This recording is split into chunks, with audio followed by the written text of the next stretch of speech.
नमस्कार, मी प्राध्यापक दिलीप कुमार आपल्या सर्वांचं स्वागत करतो नो युअर प्लांट सिरीजमध्ये। भारतीय जंगलामध्ये आढळणारे एक अद्भुत फळझाड म्हणजे कवठ। याचं शास्त्रीय नाव लिमोनिया ॲसिडिसिमा असं आहे। याला वूड ॲपल किंवा एलिफंट ॲपल असेही म्हणतात। हे झाड साधारणपणे 6 ते 10 मीटर उंच वाढते।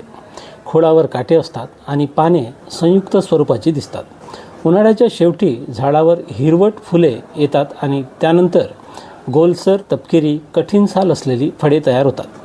कवठाचे गरामध्ये आंबट गोड चव असते आणि याचा उपयोग चटणी, शरबत आणि जाम बनवण्यासाठी केला जातो। आयुर्वेदात कवठाचे विशेष महत्त्व आहे।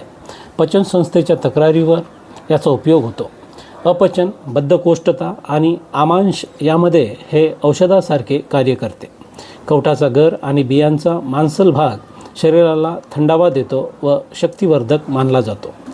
याच्या सालेला जीवाणुनाशक गुणधर्म आहेत। जुलाब कमी करण्यासाठी तसेच मूत्रविकारांवर उपाय म्हणून कवठ उपयुक्त ठरतो।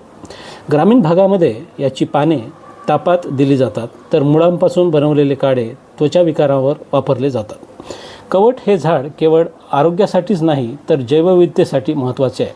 त्यामुळे पारंपरिक आयुर्वेदिक औषधामध्ये कवठ हे झाड आजही विशेष महत्त्व राखून आहे। धन्यवाद।